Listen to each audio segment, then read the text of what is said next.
Upang matubos, siya'y matutubos ng isa niyang kapatid, ng kanyang amain o pinsan, o ng ibang kamag-anak, o ng isa sa kanyang angkan.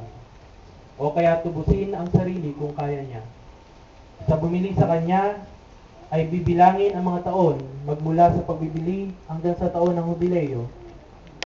Tubusin niya ang halaga ng pagbibili sa kanya, ayon sa mga taon na waring isang upahang manggagawa. Habang dumarami ang gayong mga taon, ay lalong lumalaki ang halaga ng pagkabili na kanyang babayaran bilang pantubos. Habang nangangaunti ang mga taong natitira bago dumating ang taon ng hubileo, ay lalo namang lumiliit ang kanyang babayaran. Babayaran niya ang pagkakatubos ayon sa dami ng mga taong kanyang ipinaglingkod. Siya'y aariin ng dayuhan na waring isang upahang utusan na batay sa taon ng pagbabayad, at huwag siyang utusan ng may kabagsikan sa iyong harapan.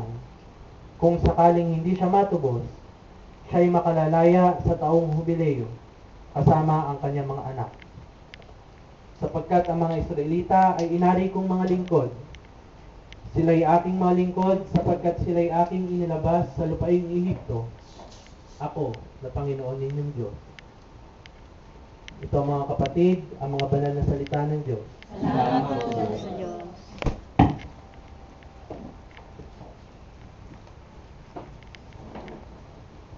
Salmo responsorio. Tutugon po natin, binubuka ang inyong kamay, O Panginoon, at binubusog kami. Binubuka ang kamay, O Panginoon, at binubusog kami. Lahat ng inyong mga gawa ay magdiriwang sa inyo, O Panginoon, at sa lahat ng inyong mga banal ay magpupuri sa inyo. Salaysay nila ang inyong kalulhatian at kapangyarihan. Tugon. Binubuka ang kamay, O Panginoon, at binubusog kami. Upang makilala ng mga tao ang lakas at ganda ng inyong kaharian, ang lahat ay maasa nakatingin sa inyo. Pinapakain niyo sila sa takdang panahon. Nakabukas ang inyong mga palad upang bigyan ng kasiyahan ang hinahangad ng lahat ng nabubuhay. Tugon. Binubuka ang kamay, O Panginoon, at binubusog kami.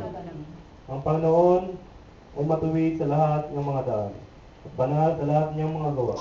Malapit ang Panginoon sa lahat ng tumatawag sa Kanya, sa lahat ng tumutulong ng tapat sa Kanya. Tugon. Binubuka ang kamay, O Panginoon, at binubusog kami. Ang ikalawang pagbasa ay babasahin natin kapatid na Sister Imelda Cabal na Julio.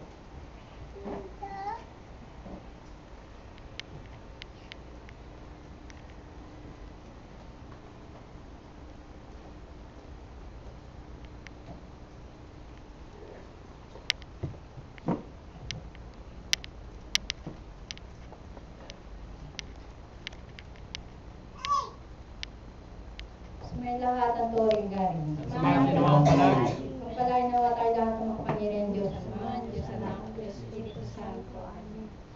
Caro Calvary, Torres Borgia Bobisco. Et cum Spiritu, Perfect wisdom be with you. and always with us. Sananay kami. Amen. Sananay kami. Amen. Sananay kami. Amen. You are my Valentine. Lead us sa paradise. Good morning and good day to all of us. Save us. Ang ikalawang pagbasa.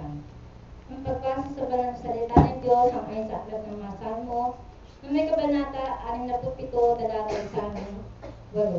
Malapit po sa inyo, Panginoon. Panalangin sama-sama pagkaraan ng pag-aani. Sa namumuno sa koro, sali ng mga kudyapi, isang salmo. Kahabalan tayo ng Diyos at pagpalain. Sumikat nawa ang kanyang mukha sa atin, na makilala sa lupa ang kanyang daan, sa lahat ng bansa ang kanyang pagliligtas. Purihin kayo nawa o Diyos ng mga bayan. Purihin kayo ng lahat ng bayan. Magalak ang mga bansa at magdiwang, sapagkat naghahari kayo sa mga bayan ng may katarungan, at namamahala sa mga bansa sa lupa. Purihin kayo nawa o Diyos ng mga bayan. Purihin kayo ng lahat ng bayan. Namunga ang lupa, pinagpala tayo ng Diyos na ating Diyos. Pagpalain nawa tayo ng Diyos at matago sa Kanya ang lahat ng hangganan ng lupa. Ito mga kapatid, ang banal na salita natin Panginoong Diyos. Salamat po sa Diyos.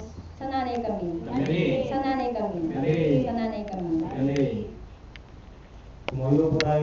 atin ang pagbibigay galang sa mga ebanghelyo ng ating Panginoong Kristo.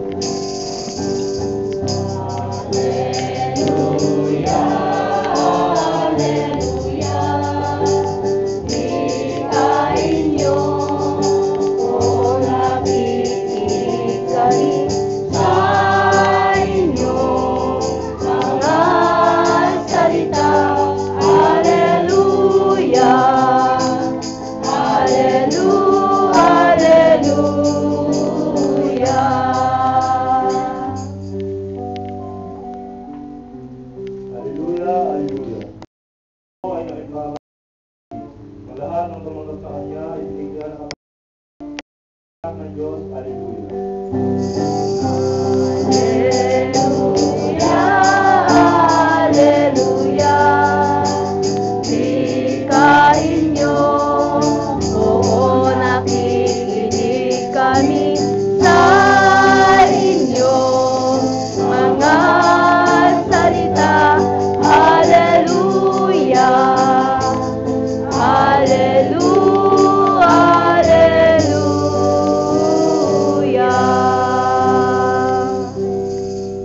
Nanalay kami. Amen. Nanalay kami. Amen. Nanalay kami. Amen. Ang pagbasa sa banal na ebanghelyo ng ating Panginoong Jesucristo sang-ayon kay San Mateo na may kabanata 14, talata 1 hanggang 14. Walhari po sa inyo, Panginoon. Pagkamatay ni Juan, pagpaparami ng mga tinapay. Nang panahon yon, nang narinig ni Herodes na tatriarka ang kabantugan ni Jesus, ay winika sa kaniyang mga kasambahay. Ang taong ito ay si Juan Bautista. Siya ay muling nabuhay, kaya nakagawa ng mga himala. Si Herodes nga ang nagpahuli kay Juan, ang nagpagapos at nagpabilanggo sa kanya. Alang-alang kay Herodias na asawa ng kanyang kapatid. Sapagkat sinabi ni Juan sa kanya, hindi pinahihintulot na aliin mo siyang asawa. Tinangka niyang pinatay si Juan, ngunit natakot siya sa bayan, sapagkat ito ay kinikilalang isang propeta. Nang dumating ang araw ng kapanganakan ni Herodes, ang anak na babae ni Herodias ay nagsayaw sa harap ng mga inanyayahan at lubhang nasiyahan si Herodes. Kaya nangakong may panunumpa na ibinigay niya sa kanya. Anuman ang kanyang hingin sa udyok ng kanyang ina, winika ng anak na babae, ibigay mo sa akin dito sa isang pinggan ang uli ni San Juan Bautista. Nalungkot ang hari, ngunit alang-alang sa kanyang sumpa at sa mga inanyayahan, ay pinagbutos niya na ibigay yon sa kanya. At pinagutan ng ulo si Juan sa bilangguan. Inilagay ang kanyang ulo sa isang pinggan at ibinigay sa dalaga upang dalhin sa kanyang ina. Ang mga alagad ni Juan ay dumating upang kunin ang bangkay at inilibing. Pagkatapos ay nagsiyaon sila upang ibalita ito kay Jesus. Dahil sa balitang ito, si Jesus ay lumulan sa isang daong upang magtungo sa isang ilang na puok. Ngunit nang malaman yon ng mga tao, ay nagsisunod sila sa kanya, na naglalakad mula sa mga lungsod. Sa kanyang pag-ahon, nakita ang makapal na tao at nahabag siya, kaya pinagaling ang kanilang mga may sakit. Ito, mga kapatid, ang ebanghelyo ng ating Panginoong Jesucristo.